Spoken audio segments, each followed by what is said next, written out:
오늘 하나님께서 우리에게 주신 말씀은 골로새서 1장 15절에서 17절 말씀입니다. 골로새서 1장 15절에서 17절 말씀.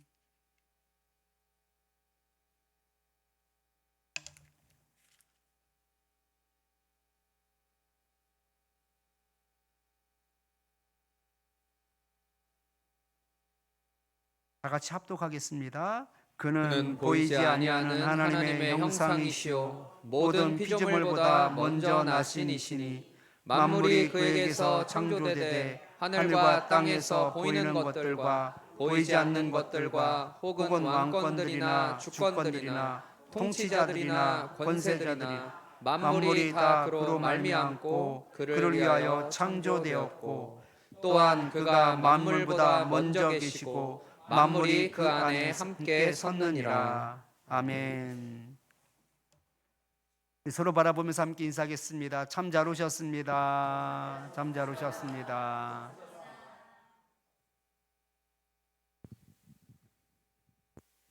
요즘 우리는 스마트폰 없이는 아무것도 하기 어려운 시대를 살고 있습니다.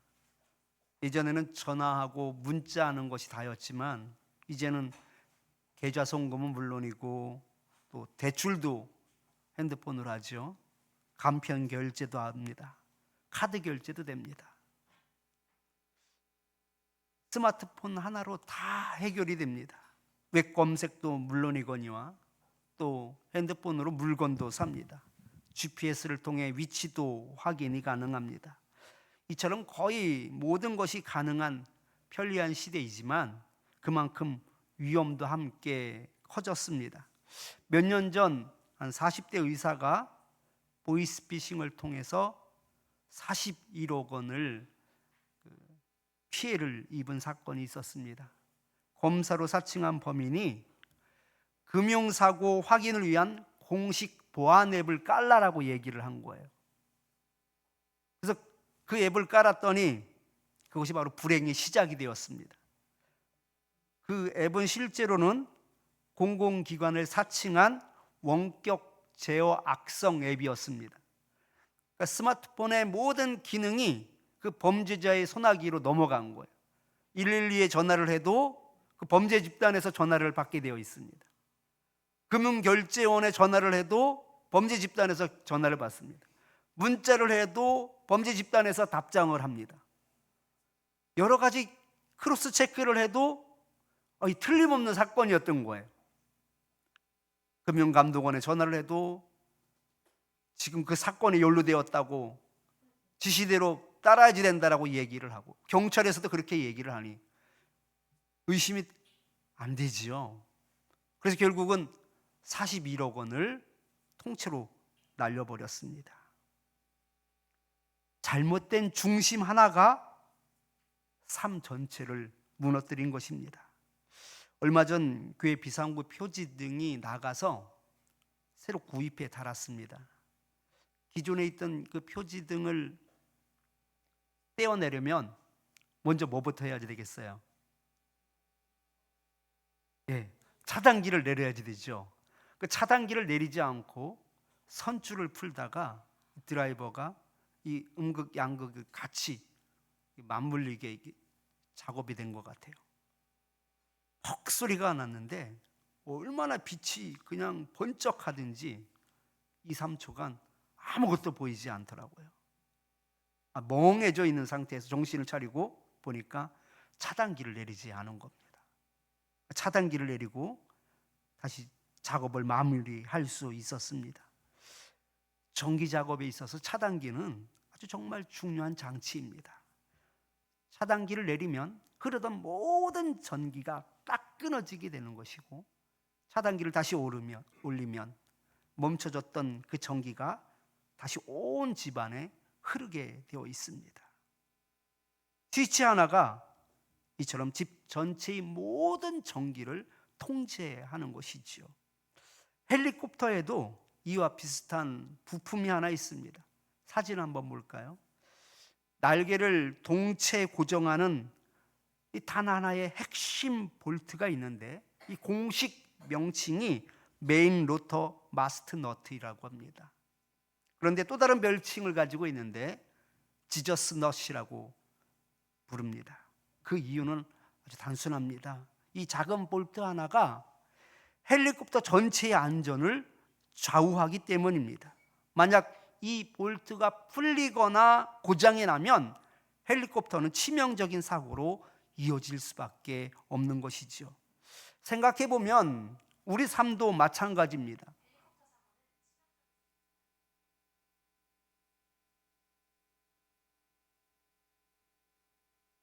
생각해 보면 우리의 삶도 마찬가지예요. 무엇을 중심에 두느냐에 따라 우리의 삶 전체가 달라집니다.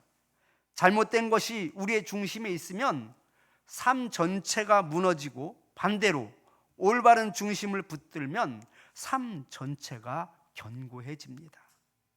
헬리콥터의 지저스 너트가 전체를 안전하게 지탱하는 중심 역할을 하듯 우리 삶에도 반드시 붙들어야 할 중심이 있습니다.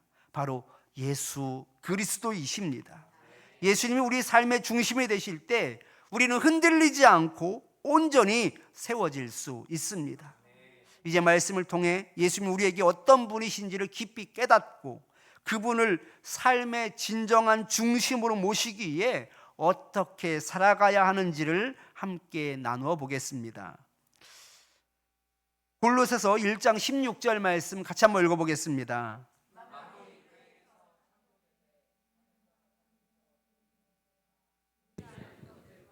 혹은 왕권들이나 주권들이나 통치자들이나 권세자들이나 만물이 다 그로 말미암고 그를 위하여 창조되었고. 아멘. 예수님은 만물의 중심입니다.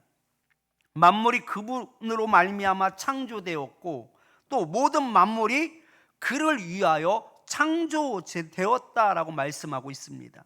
다시 말해서 우리는 예수님을 위해 창조된 존재라는 것입니다. 곧 우리의 존재 이유는 예수님을 위한 삶에 있습니다.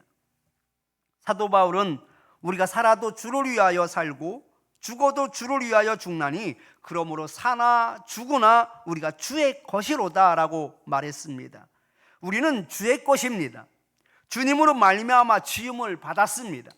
더 나아가 모든 만물을 그를 위하여 창조되었기 때문입니다. 그렇다면 우리는 과연 예수님을 위해 무엇을 하고 있는지 돌아볼 필요가 있습니다. 이 질문은 단순히 예수님을 믿느냐 믿지 않느냐라는 질문이 아닙니다. 예수님을 믿지만 정작 예수님을 위해 살지 않는 사람들이 얼마나 많은지 모릅니다. 우리가 드리는 예배는 정말 예수님을 위한 예배입니까? 아니면 나를 위한 예배입니까? 역설적이게도 우리의 예배가 예수님을 위한 것이 아니라 자기 만족을 위한 때가 얼마나 많은지 모릅니다. 예배를 드려야 마음이 편합니다. 예배를 드려야 복을 받을 수 있을 것 같습니다. 예배를 드려야 화를 면할 수 있을 것 같다라는 생각이 들기도 합니다. 이러한 모습은 코로나 시국에 적나라하게 드러났습니다. 코로나로 인해 교회에 나갈 수 없는 상황이 벌어지자 교회는 발빠르게 유튜브 예배를 개설하여 영상으로 예배를 드릴 수 있게 했습니다. 그런데 그 후 놀라운 일이 일어났습니다. 다시 교회에 나오지 않는 신자들이 생겨난 것입니다. 그들은 예배를 드리지 않아도 화를 당하지 않고 교회를 나가지 않아도 손해보는 것이 없다라는 생각을 하게 됩니다. 이제 더 이상 눈치 보지 않고 당당하게 교회를 떠나게 된 것입니다. 이는 곧 지금까지의 예배가 예수님을 위한 것이 아니라 자기 자신을 위한 예배였다라는 강력한 증거이기도 합니다. 코로나가 한창 확산되던 시기에 교회에서도 확진자가 속출하면서 사회적으로 교회가 많은 비난을 받았던 때가 있습니다. 그때 한 집사님을 신방한 적이 있습니다. 그분은 회사 사장의 집을 관리하는 일을 맡고 있었는데요. 사장이 그분에게 여기서 일하려면 교회 나가지 말라고 했다는 겁니다. 결국 그 집사님은 예배가 아니라 직장을 선택했습니다. 이는 예수님을 위해 드리는 예배가 아니었음을 보여줍니다. 기도도 마찬가지입니다. 내가 드리는 기도가 과연 예수님을 위한 기도입니까? 아니면 나를 위한 기도입니까? 기도의 내용을 들여다보면 대부분 나를 위한 간구일 뿐 예수님을 생각하며 드리는 기도는 많지 않습니다. 그를 위하여 창조되었다라는 말씀은 곧 우리가 예수님을 위해 존재한다라는 뜻입니다. 그러나 현실 속에서 우리는 다른 이유로 살아갑니다. 내 인생의 중심은 철저히 나 자신에게 맞추어져 있습니다. 예배를 드리는 것도, 기도를 하는 것도, 돈을 버는 것도, 사람을 만나는 것도 모두 나를 중심으로 해석하고 나를 중심으로 의미를 부여합니다. 결국 내 삶의 중심에 예수님은 없는 것이지요. 여러분은 왜 살아가고 있습니까? 여러분의 삶의 이유는 무엇입니까?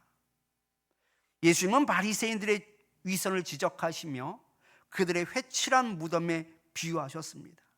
겉으로는 아름답게 보이지만 속에는 죽은 사람의 뼈와 더러운 것이 가득하다라는 말씀입니다. 바리새인들은 겉으로는 종교적 열심이 있었지만 삶의 중심은 하나님이 아니라 자기 자신에게 있었습니다. 높아지기 위해, 인정받기 위해 자신을 꾸미기에 바빴던 것입니다. 사울 왕도 마찬가지입니다. 하나님께서 아말렉을 진멸하라는 명령을 내리셨지만 그는 좋은 가축을 살려가지고 왔습니다. 만약 그가 하나님 중심의 삶을 살았다면 하나님을 위하는 것이 무엇인지 고민하고 결단했을 것입니다. 그러나 그의 중심에는 하나님이 아니라 백성들의 인정을 받고 싶어하는 자기 자신에게 있었습니다. 하나님의 말씀보다 사람의 눈치를 보는 삶은 결코 하나님 중심의 삶을 살 수 없습니다. 반면 바울은 달랐습니다. 그는 죽음을 앞둔 상황에서도 머뭇거리지 않습니다. 빌립보서 1장 20절, 21절 말씀을 같이 한번 읽어보겠습니다. 소망을 따라 아무 일에든지 부끄러워하지 아니하고 지금도 전과 같이 온전히 담대하여 살든지 죽든지 내 몸에서 그리스도가 존귀하게 되게 하려 하나니 이는 내게 사는 것이 그리스도니 죽는 것도 유익함이라. 아멘. 죽는 것도 유익하다란 말합니다. 빌립보서 1장은 바울이 감옥에서 갇힌 상황에서 기록한 편지입니다. 그는 생사의 갈림길에 서 있었지만 살든지 죽든지 예수님 중심이라고 확고한 신앙을 보여주고 있습니다. 내 몸에서 그리스도가 존귀하게 되려 하십니다. 내가 사는 것, 내가 죽는 것은 나는 신경 쓰지 않는다라고 말하고 있는 것이죠. 예수가 존귀하게 되는 것, 그것을 위해서 내가 지금 살고 있다라고 말합니다. 그래서 죽는 것도 내게는 유익하다 말합니다. 고린도서 8장 13절 말씀 같이 한번 읽어보겠습니다. 그러므로 만일 음식이 내 형제를 실족하게 한다면 나는 영원히 고기를 먹지 아니하여 내 형제를 실족하지 않게 하리라. 그 한 예라 할 수 있는데요,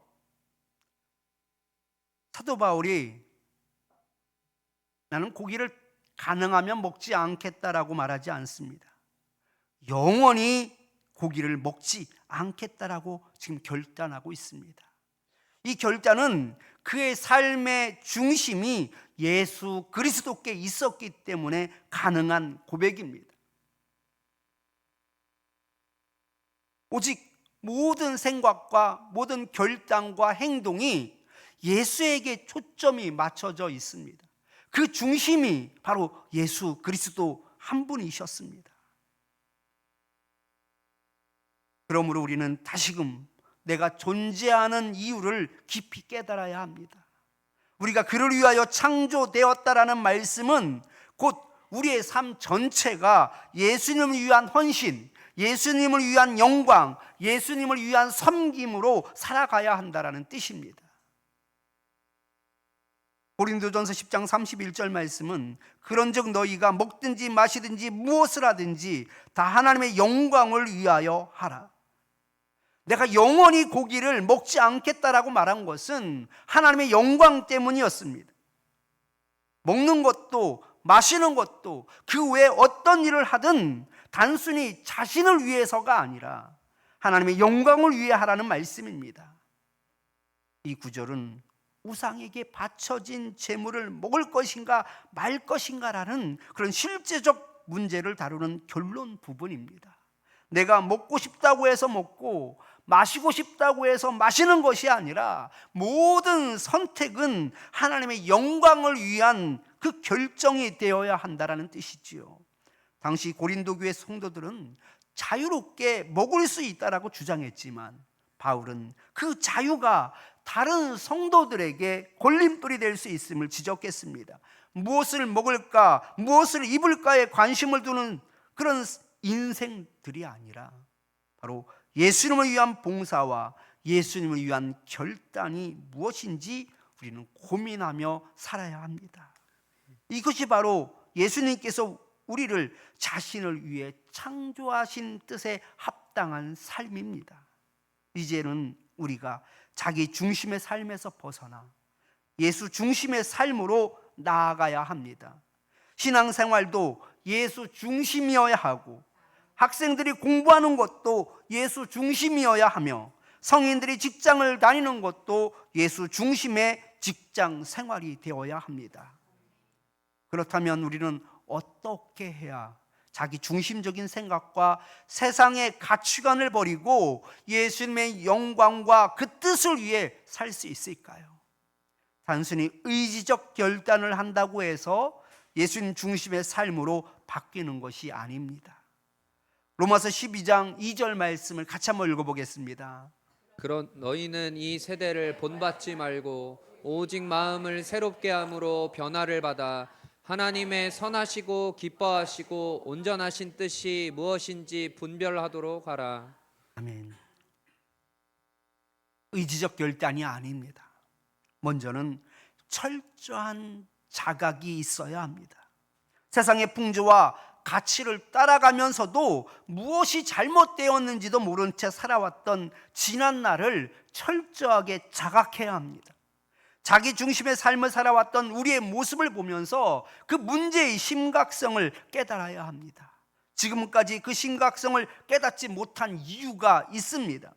믿는 사람들 모두가 세상 풍조에 휩쓸려 떠내려가는 그 삶을 살아가고 있었기 때문입니다. 집사도 권사도 다 그렇게 사니 나도 담대함을 얻게 됩니다.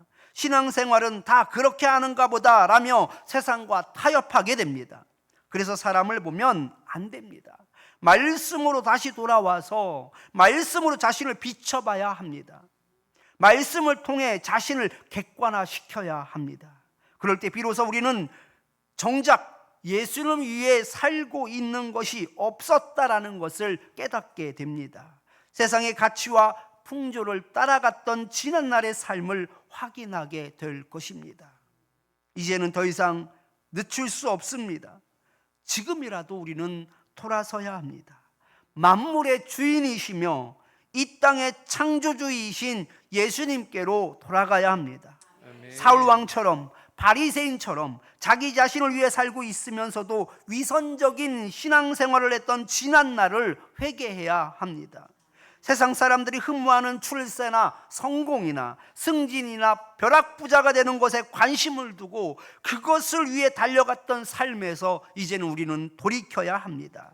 그럴 때 비로소 우리는 하나님의 은혜를 입을 수 있습니다. 마음을 새롭게 함으로 변화를 받아 누릴 수 있습니다. 여러분 기도하십시오. 우리의 관심이 더 이상 세상의 풍조와 가치가 되지 않게 해달라고 하나님께 매달리십시오. 하나님의 은혜가 임할 때 비로소 우리의 관심이 하나님의 선하신 뜻, 하나님이 기뻐하시는 뜻, 하나님께서 온전하게 생각하시는 그 뜻에 우리는 집중하게 될 줄 믿습니다. 아멘. 우리는 예수 중심의 삶으로 돌아가야 합니다. 그렇다면 이제 이 진리를 우리의 삶 속에서 어떻게 실천할 수 있을까요? 예수님 중심의 삶은 가정에서부터 시작되어야 합니다. 가족과의 대화, 자녀 교육, 부부관계 속에서 내가 원하는 것이 아니라 예수님께서 기뻐하실 것을 기준으로 삼아야 합니다. 작은 결정 하나에도 이것이 주님의 영광을 드러내는가를 묻는 습관을 여러분 들이시기 바랍니다. 내가 맡은 일을 통해 예수님의 성품을 드러내고 정직과 성실로 주님의 영광을 나타내야 합니다. 단순히 생계와 성취를 위한 직장이 되어서는 안 됩니다. 바울처럼 사나 죽으나 주의 것이라는 고백을 마음에 새기며 모든 일터에서 예수님 중심으로 바꾸어 나가십시오. 예배와 기도, 봉사와 헌신이 나를 위한 것이 아니라 예수님을 위한 것이 되어야 합니다. 교회 공동체 안에서 서로를 세우고 형제를 실족하지 않게 하는 결단이 곧 예수 중심의 삶입니다. 골로새서 본문의 말씀은 예수님의 말씀이 바로 그분이 만물의 중심임을 이야기하고 있습니다. 우리가 그분을 위해 창조되었다라고 말씀합니다. 그렇다면 우리의 존재 이유는 분명합니다. 예수님을 위한 삶, 예수님 중심의 삶이어야 합니다. 지금까지 자기 중심으로 살아온 모든 모습들을 그 말씀 앞에 직면해 보십시오. 세상의 가치와 풍조를 따라 살아왔다면 이제는 그 길에서 돌이켜 예수께로 돌아오십시오. 하나님의 은혜를 구하며 마음을 새롭게 함으로 변화를 받으십시오. 오늘부터 우리의 삶의 중심을 다시 예수님께로 돌려놓으십시오. 그분이 우리의 지저스 너트가 되실 때 우리는 흔들리지 않고 주 안에서 온전히 세워지게 될 줄 믿습니다. 아멘. 말씀을 기억하면서 우리 주만 바라볼지라 함께 기도 찬양하겠습니다.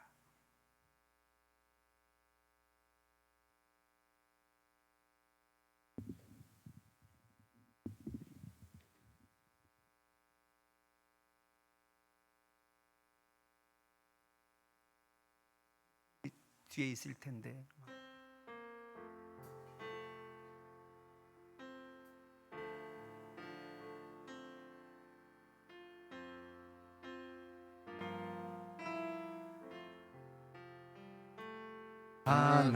하나님의 사랑을 사모하는 자, 하나님의 평안을 바라보는 자, 너의 모든 것 창조하신 우리 주님이 너를 얼마나 사랑하시는지 하나님께 찬양과 경배하는 자, 하나님의 선하심을 닮아가는 자, 너의 모든 것 창조하신 우리 주님이 너를 자녀 삼으셨네. 하나님 사랑의 눈으로 너를 어느 때나 바라보시며 하나님 인자함기로써 언제나 너에게 기울이시니 어두움에 밝은 빛을 비춰주시고 너의 작은 신음에도 응답하시니 너는 어느 곳에 있든지 주를 향하고 주만 바라볼지라. 주만 바라볼지라. 주만 바라볼지라. 주만 바라볼지라. 주만 바라 볼지라.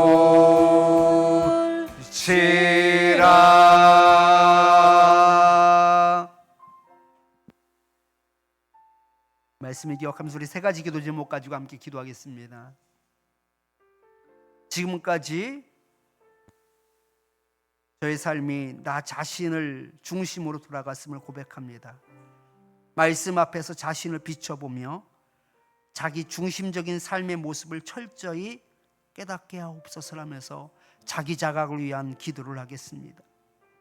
두 번째는 세상의 풍조와 가치관에서 벗어나 이제는 예수님을 위해서 살게 하옵소서, 예수님 중심의 삶을 살게 하옵소서라면서 기도하겠습니다. 세 번째는 예수 중심의 삶이 가정에서부터 시작되게 하옵소서, 내가 원하는 것이 아니라 예수님께서 기뻐하실 것을 구하게 하옵소서라면서 기도하겠습니다. 이 시간 우리 주여 한번 부르짖고 함께 기도합니다. 주여, 하나님 아버지, 은혜 가운데 오신 가운데 오늘 말씀을 통하여서 다시금 자신을 비춰볼 수 있는 은혜를 허락해 주심을 감사합니다. 지금까지 우리의 삶을 보면 나 자신의 중심으로 돌아갔음을 고백합니다. 말씀 앞에서 자신을 비춰보며 자기 중심적인 삶의 모습을 이 시간 철저히 깨달을 수 있게 하여 주시옵소서. 사람을 바라보았습니다. 하나님 아버지를 바라보지 못하였습니다. 말씀을 비춰보지 못하였습니다. 세상의 풍조를 따라가다 보니 심각성을 깨닫지도 못하였습니다. 무엇이 잘못되었는지도 알지 못하였습니다. 모든 만물의 중심이 주님이신데 우리를 주님을 위하여 창조하셨는데도 불구하고 우리가 존재하는 이유도 알지 못하였습니다. 우리가 어떻게 살아가야 되는지도 깨닫지 못하였습니다. 세상의 가치를 따라 살아갔습니다. 출세를 위하여서 살았습니다. 벼락부자가 되기 위하여 살았습니다. 인정받기 위하여서 살았습니다. 하나님 아버지, 내가 지금 어떻게 살고 있었는지 돌아보게 하여 주옵소서. 말씀을 통하여 철저히 나를 비추는 자가 되게 하여 주시고 돌이키는 자가 되게 하여 주시고 회개의 영을 불러주셔서 철저히 회개하게 하여 주시고 돌이키는 은혜가 있게 하여 주시옵소서. 세상의 풍조와 가치관에서 벗어나 이제는 예수님을 위해 살게 하옵소서. 예수님의 중심의 삶을 살게 하옵소서. 내 인생의 중심이 예수 그리스도가 되게 하여 주시옵소서. 내가 하는 모든 일들이 예수의 영광이 되게 하여 주시고 예수님을 섬기는 일이 되게 하여 주시고 예수님의 기쁨이 될 수 있도록 역사하여 주시옵소서. 사나 죽거나 예수님의 존귀하게 되는 것이 우리의 뜻이 될 수 있게 하여 주시옵소서. 우리를 새롭게 하여 주시옵소서. 가정에서부터 새롭게 시작이 되게 하여 주시옵소서. 하나님 은혜 가운데 도우심 가운데 하나님의 기쁨이 되는 자녀로서 온전히 세워질 수 있게 하여 주셔서 이제는 내 중심, 가족 중심이 아니라 예수 그리스도의 중심으로 나아가는 삶이 되어 우리의 삶을 통하여 하나님만이 존귀함을 받는 은혜가 있게 하여 주시옵소서. 예수님 이름으로 기도합니다. 하나님 아버지, 저희들이 얼마나 어리석은지 모릅니다. 바리새인들을 보며 율법적이다, 형식적이다, 위선적이다라고 말을 하면서도 우리 또한 이 시대의 풍조를 따라 세상의 가치를 따라 살아가면서도 우리가 예수 중심의 삶을 살고 있다라고 착각을 합니다. 사람을 보며 자신을 비교하는 자가 되지 않게 하여 주시옵소서. 세상 풍조를 보며 믿음을 가늠하는 자가 되지 않게 하여 주시옵소서. 다시금 말씀으로 돌아가게 하여 주시고 말씀에 자신을 비추는 자가 되게 하여 주셔서 내 자신을 철저히 자각하는 은혜가 있게 하여 주시옵소서. 이제라도 돌이킬 수 있게 하여 주시옵소서. 세상의 풍조와 가치관에서 벗어나 예수님을 위해 살게 하여 주시옵소서. 예수 중심의 삶을 살게 하여 주시옵소서. 만물의 중심이 예수님을 고백하게 하여 주시옵소서.